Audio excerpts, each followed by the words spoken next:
دعا مسلمان میں عقیدہ توحید پختہ کرتی ہے، اور دعا اس دولت کا نام ہے جو صرف مومن کے پاس ہے، کافر کے پاس نہیں۔ نبی پاک علیہ السلام نے فرمایا الدعاء صلاح المومن، دعا مومن کا ہتھیار ہے، کافر کے پاس یہ ہتھیار نہیں ہے۔ مومن جب اپنے مالک کے حضور دعا مانگتا ہے نا، دنیا میں آپ کسی سے زیادہ مانگے تو وہ ناراض ہو جاتا ہے، وہ کہتا ہے بھائی تو نے تو کام بنا لیا ہے، کل بھی دیا تھا، پرسوں بھی دیا تھا، روز روز تجھے کون دے؟ میرے نبی پاک علیہ السلام نے فرمایا جو اپنے رب سے زیادہ مانگتا ہے رب اس سے زیادہ راضی ہوتا ہے، زیادہ راضی ہوتا ہے۔ اب دعا مخصوص اوقات نہیں دعا کے، فرمایا اذا دعان، جب بھی دعا مانگو گے تمہارا رب تمہاری دعا کو، جب بھی دعا تو دعا کرتے رہنا چاہیے، ہر وقت دعا میں بندہ شامل رہے، اللہ کے ذکر میں شامل۔ یہ جو قرآن مجید نے کہا نا یا ایھا الذین آمنوا اذکروا اللہ ذکرا کثیرا، اے ایمان والو اپنے رب کا ذکر کثرت سے کرو، وسبحوہ بکرۃ واصیلا، اور صبح و شام اسی کی پاکی بیان کرو۔ تو اس سے مراد یہ نہیں ہے کہ تسبیح لے کے سارا دن مسجد میں بیٹھے رہو اور کام کوئی نہ کرو، بلکہ اس کا مطلب یہ ہے کہ روٹی شروع کرو تو اللہ کے نام سے، اختتام کرو تو اللہ کے نام، سو جاؤ تو رب کا نام لے کے، سویرے اٹھو تو اللہ کا نام لے کے، جب تمہیں کوئی چیز اچھی لگے تو ماشاءاللہ کہو، جب کوئی مصیبت آئے تو کہو انا للہ و انا الیہ راجعون۔ تو سارا دن اللہ کا ذکر جاری رہے گا۔ نبی پاک صلی اللہ علیہ وسلم نے مسلمان کو ایک دوسرے سے ملنے کا طریقہ بتایا۔ مصیبت آئے تو کیا کہنا ہے؟ صرف فوت کی پہ نہیں کہنا، اس کی وضاحت کر دو۔ کوئی بھی الذین اذا اصابتہم مصیبہ، جب بھی کوئی مصیبت آئے اللہ کے بندے کہتے ہیں ہم اللہ کی طرف سے آئے ہیں اور اللہ کی طرف ہی ہم نے لوٹ جانا۔ تو میرے عزیز ہر وقت اللہ کا ذکر جاری رہے گا، ہر وقت زبان پہ رب کریم کا۔ دیکھیں نا نبی پاک علیہ السلام نے ہمیں ملاقات کا طریقہ بتایا۔ ایک صحابی آئے تو انہوں نے آ کے کہا السلام علیکم، نبی پاک علیہ السلام نے فرمایا رب تعالیٰ نے اسے 10 نیکیاں عطا فرمائی ہیں۔ دوسرے آئے تو انہوں نے کہا السلام علیکم ورحمۃ اللہ، تو محبوب فرمانے لگے، امام بہقی نے اس کو لکھا ہے، محبوب فرمانے لگے رب کریم نے اسے 20 نیکیاں عطا فرمائی۔ ایک اور آئے، عرض کیا السلام علیکم ورحمۃ اللہ وبرکاتہ، محبوب فرمانے لگے اللہ نے اسے 30 نیکیاں عطا فرمائی۔ اچھا اس کا مطلب کیا ہے؟ السلام علیکم، تم پر سلامتی ہو، سادہ ترجمہ یہ ہے کہ تم سلامت رہو، تم سلامت رہو، ورحمۃ اللہ وبرکاتہ، تم پر اللہ کی رحمت بھی ہو اور اس کی برکتیں بھی ہو۔ وہ کیا کہتا ہے؟ وہ کہتا ہے وعلیکم السلام، تم پر بھی سلامتی ہو، ورحمۃ اللہ وبرکاتہ، اللہ کی رحمت ہو اور اس کی۔ یہ جو مسنون دعائیں ہیں نا جو حضور نے ہمیں دعائیں سکھائی ہر موقع پہ، ان کا کمال دیکھیے۔ اب ایک مسلمان نے آتے کہا السلام علیکم، اس کا مطلب کیا ہے؟ تم پر۔ اب وہ جھگڑا کرے گا اسے مارے گا، اس کا مال چھینے گا؟ اس نے تو آتے ہی کہا ہے تم پر سلامتی ہو۔ تو جو سلامتی کی دعا دینے والے ہیں وہ جیب تھوڑی کاٹیں گے، وہ غبن تھوڑی کریں گے، ڈاکہ تھوڑا ڈالیں گے۔ اسلام نے لفظ ہی وہ سکھایا ہے کہ فرمایا جب تم نے ملنا ہے تو تم نے دعائیں کرنی ہے ایک دوسرے کے لیے۔ اب ہمارے ہاں نئے نئے لفظ آ گئے، ٹیلی فون اٹھایا تو کہا ہیلو، اس کا کیا ترجمہ ہے؟ کون ہے؟ اس کا کیا ترجمہ ہے؟ جی جناب، اس کا کیا مطلب؟ ہم نے دیکھا بڑے بڑے سمجھدار لوگ السلام علیکم کی بجائے کہتے ہیں کیا حال ہے؟ بھئی کیا عجیب بات ہے، بھئی کیا حال ہے کا کیا مطلب ہوا؟ وہ بعد میں کرنے کی بات ہے۔ اور کچھ تھوڑا سا جو ادیب ہیں، جو بیچارے حروف کے پیچ و تاب میں رہتے ہیں، وہ کہتے ہیں آداب عرض ہے۔ وہ کیا ہوتا ہے جی؟ اسلام نے دعا سکھائی ہے السلام علیکم، یہ کتنی خوبصورت دعا ہے۔ جب آپ گھر کے اندر داخل ہوئے تو آپ نے دعا دی السلام علیکم، یہ دعا دی آپ۔ ایک صحابی حاضر خدمت ہوئے، عرض کی یا رسول اللہ صلی اللہ علیہ وسلم میرے گھر میں غربت رہتی ہے، کیا کروں؟ نبی پاک علیہ السلام نے فرمایا جب بھی گھر جایا کرنا گھر والوں سے سلام لیا کر، گھر والوں سے کیا کہا کر؟ السلام علیکم، جب بھی گھر جائے۔ یعنی گھر آیا، اب گھر والوں نے بتایا کہ ماچس کی ڈبیا تو لے آؤ۔ اب یہ دکان کونے پہ تھی گھر والے پہ، وہاں سے ماچس کی ڈبیا لے کے واپس گیا تو کہنے لگا السلام علیکم. پھر گھر والوں نے کہا ہو بتانا یاد ہی نہیں رہا, چینی بھی ختم ہو گئی ہے. تو یہ پھر گیا چینی لینے, لوٹ کے آیا تو کیا کہا؟ جب اللہ چاہتا ہے تو کہے, جب اللہ کے رسول چاہتے ہیں تو کہے. اس کا ترجمہ یہ ہے کہ تو کہہ, تو سلام لے. اللہ رسول چاہ رہے ہیں کہ تو سلام لے تاکہ تیرے گھر میں سلامتیاں ڈال دی جائیں. تو فرمایا سلام لینی ہے تو نے, اور ساتھ تو نے اس طرح کرنا ہے کہ 3 دفعہ سورۃ اخلاص کو پڑھنا ہے. امام قرطبی نے اس کو لکھا ہے. اس نے کہا حضور غربت بڑی ہے.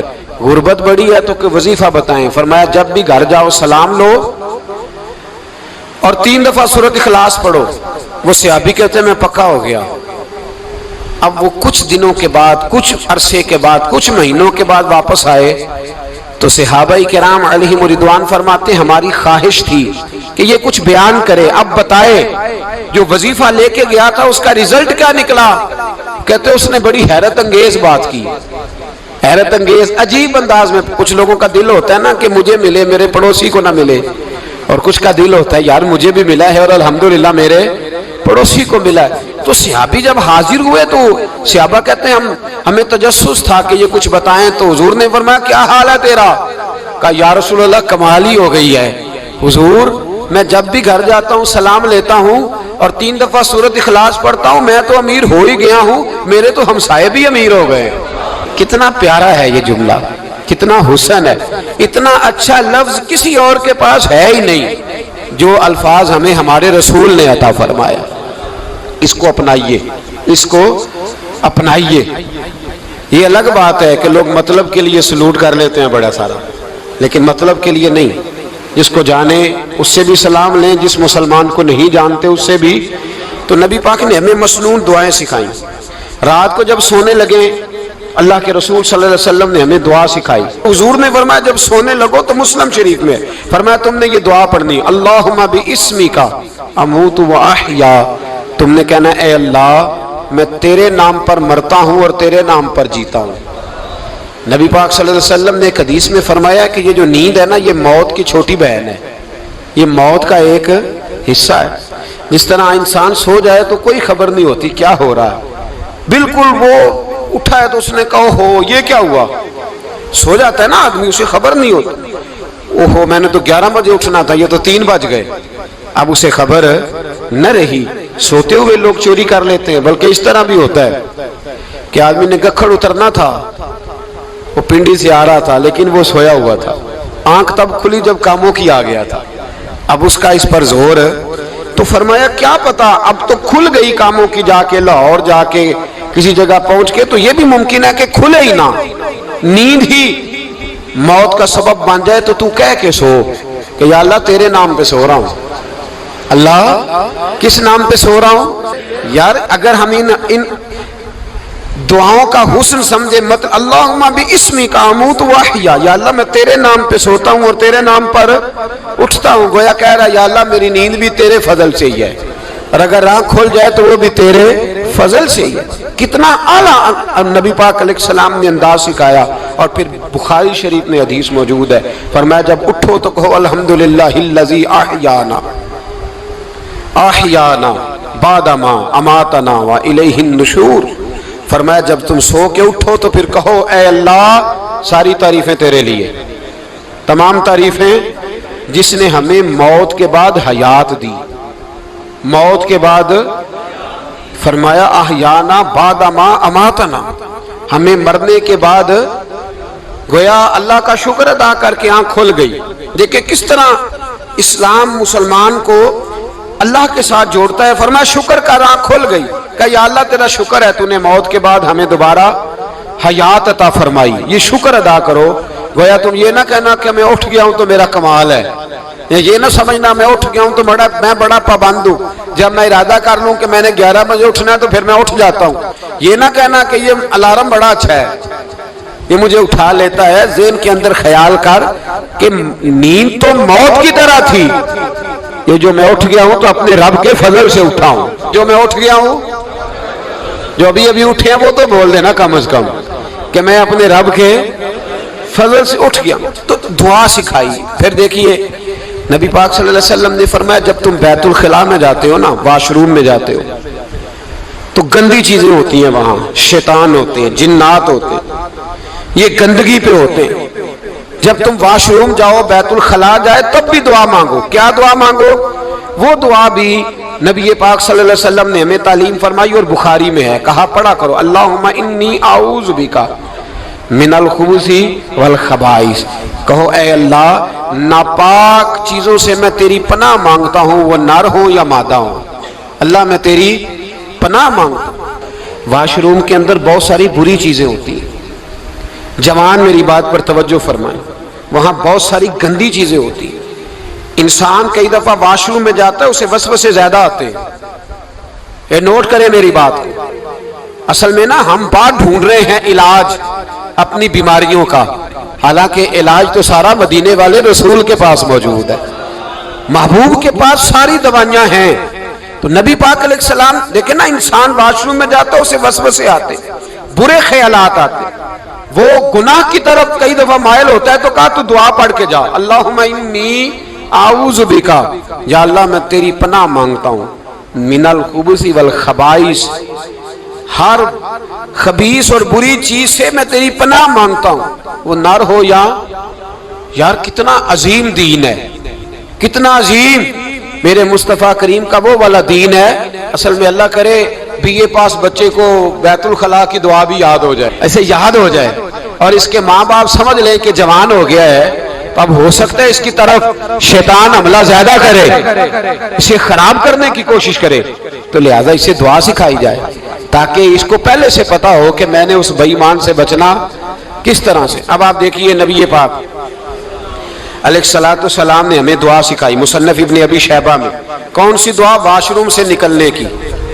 اللہ اکبر، بڑی زبردست دعا ہے، بڑی زبردست۔ آپ یقین کریں اس ایک ایک دعا پر ایک ایک پورا بیان ہو سکتا ہے، ایک ایک۔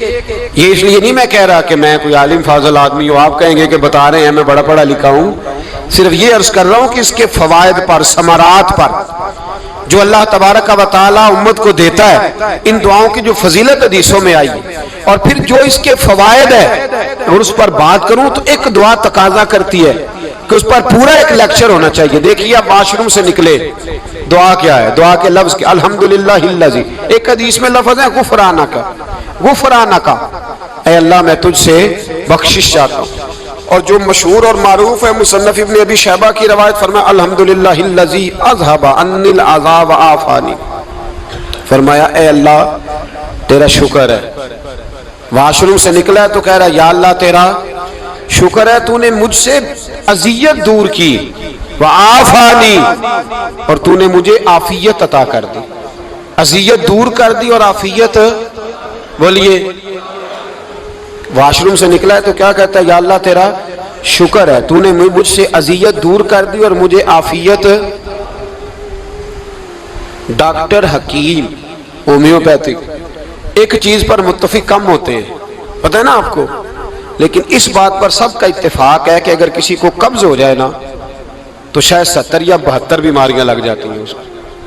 اور جب آدمی کو قبض ہوتی ہے نا، پیٹ کے اندر فضلہ جم جاتا ہے، خارج نہیں ہوتا، اس کو اعصاب کی بیماری ہوتی ہے، اس کے ذہن پر اثر ہوتا ہے اس چیز کا۔